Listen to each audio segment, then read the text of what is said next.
दोस्तों एक बार फिर से स्वागत है आपका अपने YouTube channel the book summary में। दोस्तों आज की इस वीडियो में हम बात करने वाले हैं द साइकोलॉजी ऑफ मनी के बारे में। दोस्तों पिछली वीडियो में हम लोगों ने 3 चैप्टर तक क्लियर किए थे। आज की इस वीडियो में उससे आगे 4 चैप्टर से जानेंगे। तो अगर आप नए हैं मेरे चैनल पे तो प्लीज वीडियो को लाइक करके चैनल को अभी से सब्सक्राइब कर लें, क्योंकि हम आपके लिए इसी तरह की कंटेंट लाते रहते हैं। तो चलिए जानते हैं वो 4 चैप्टर क्या है। कंपाउंडिंग। दोस्तों आसान भाषा में कंपाउंडिंग का मतलब समझा जाए तो यह हम कह सकते हैं कि कोई भी इन्वेस्टमेंट करने पर आपकी जो कमाई होती है उसे फिर इन्वेस्ट करना कंपाउंडिंग कहलाता है। इसमें आपको प्रिंसिपल के साथ उसके इंटरेस्ट पर भी इंटरेस्ट मिलता है। दोस्तों जब यह किताब लिखी गई थी तो वॉरेन बफेट जी की hotel net worth 84.5 billion dollar की थी, और जिसमें से 81.5 बिलियन डॉलर रकम उनके 65वें जन्मदिन के बाद आए थे। वॉरेन बफेट जी 10 साल की उम्र में से ही इन्वेस्टिंग करना शुरू कर दिया था। अगर उन्होंने वे 30 साल की उम्र के बाद इन्वेस्टमेंट करना शुरू कर देते तो उन्हें सेम रिटर्न नहीं मिलता,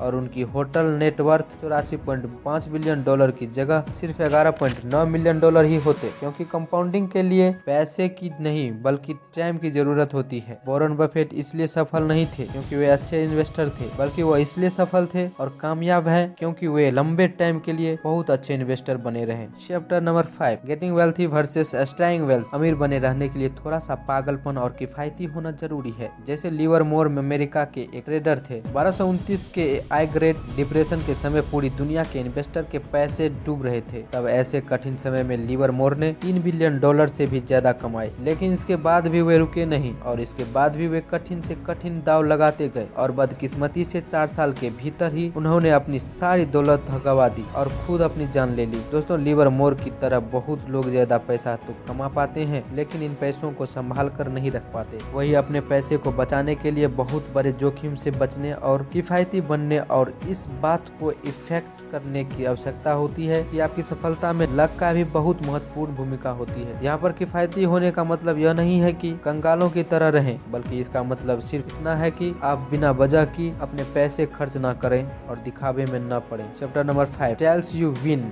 लॉन्ग टर्म में इन्वेस्टमेंट का आपके रिटर्न्स पर बहुत प्रभाव पड़ता है, लेकिन यह जानना बिल्कुल इम्पॉसिबल है कि कौन सा इन्वेस्टमेंट लंबे समय के लिए सबसे अच्छा टेरर देगा। कोई भी इंसान हमेशा सही डिसीजन नहीं ले सकता है, और एक अच्छा इन्वेस्टर बनने के लिए आपको 10 में से सिर्फ 6 बार सही होने की आवश्यकता है। यानी कि दोस्तों असफलता भी सफलता का एक हिस्सा है। उदाहरण प्रस्तुत करके समझाया जाए तो वाल्ट डिज्नी के शुरुआती दिन काफी बहुत ही मुश्किल थे, और सन 1930 तक उन्होंने 400 से भी ज्यादा कार्टून बनाए हुए थे, लेकिन उसमें से कोई भी ज्यादा सफल नहीं रहा, और इसकी वजह से वाल्ट डिज्नी का स्टूडियो बैंकक्रप्ट हो गया। लेकिन ये सब कुछ बदल गया जब वाल्ट डिज्नी जी ने स्नो व्हाइट एंड 7 डॉर्स को रिलीज किया। स्नो व्हाइट एंड 7 डॉर्स के वजह से वाल्ट डिज्नी जी ने सिर्फ 6 महीने में 8 मिलियन डॉलर से भी ज्यादा कमाई की, जो कंपनी के अब तक की कुल संपत्ति से ज्यादा थी। जब आप इस बात को मान लेते हैं और एक्सेप्ट कर लेते हैं कि अमीर बनने के लिए हमेशा सही होना जरूरी नहीं, तब आप लाइफ में बहुत बार फेल होने के बाद भी जीत सकते हैं। चैप्टर नंबर 6 दोस्तों वेल्थ की सबसे अच्छी फॉर्म है वो है जिसमें आप जो करना चाहे वो कर सके। एंग्स एस्केम वैली यूनिवर्सिटी ऑफ मिशिगन में एक साइकोलॉजिस्ट थे। उन्होंने यह जानने के लिए एक रिसर्च किया कि वो कौन सी चीज है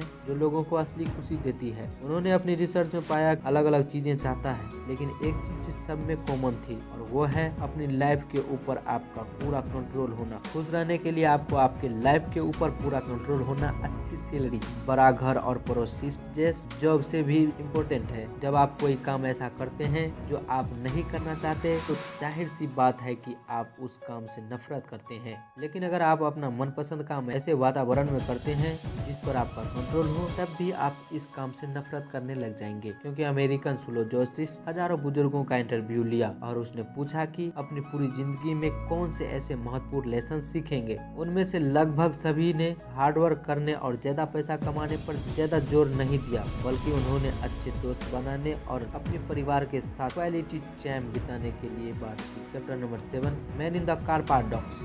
जब आप किसी को अच्छे से कार चलाते हुए देखते हैं तो आपके दिमाग में ये बातें नहीं आती कि वो वाओ इस गाड़ी का ऑनर कितना कूल है, बल्कि आपके दिमाग में सबसे पहले यह बात आती है कि काश यह गाड़ी मेरे पास भी होती तो लोग मुझे कितना कूल समझते। यहाँ मुश्किल यह है कि आपको लगता है कि आपके पास अच्छी और महंगी चीजें होंगी तो लोग आपकी तारीफ करेंगे, बल्कि जब आप दूसरों की जगह पर खुद को रख कर देखेंगे तो आप खुद की ऑनर की तारीफ नहीं करेंगे। हम सभी इंसानों की ऐसी सोच होती है कि अगर हम अमीर होंगे तो लोग हमारी तारीफ करेंगे और हमें ज्यादा पसंद करेंगे, लेकिन सच यह है कि दूसरे लोग आपको आपके अमीरी के बेसिस पर आपको पसंद नहीं करते हैं, बल्कि आपकी अमीरी को एक बेंच मार्क बनाकर खुद ये सोचते हैं कि वो भी आपके जैसा अमीर होते तो लोग भी उनकी तारीफ करते और उन्हें ज्यादा पसंद करते। दोस्तों, विनम्रता और काइंडनेस और एम्पैथी यह ऐसी चीजें हैं जो वेल्थ के मुकाबले लोगों की नजरों में आपको ज्यादा पसंदीदा और ज्यादा रिस्पेक्टेड बनाती है। Chapter number 8, wealth is what you don't see.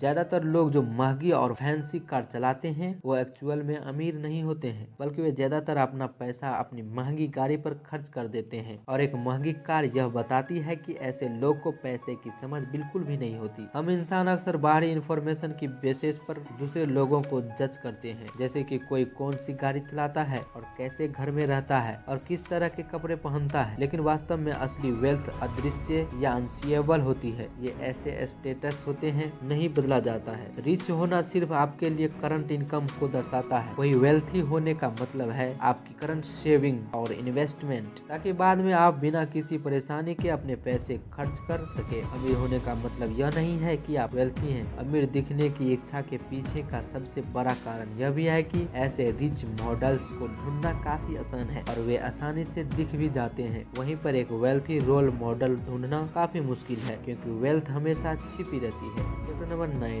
Save money.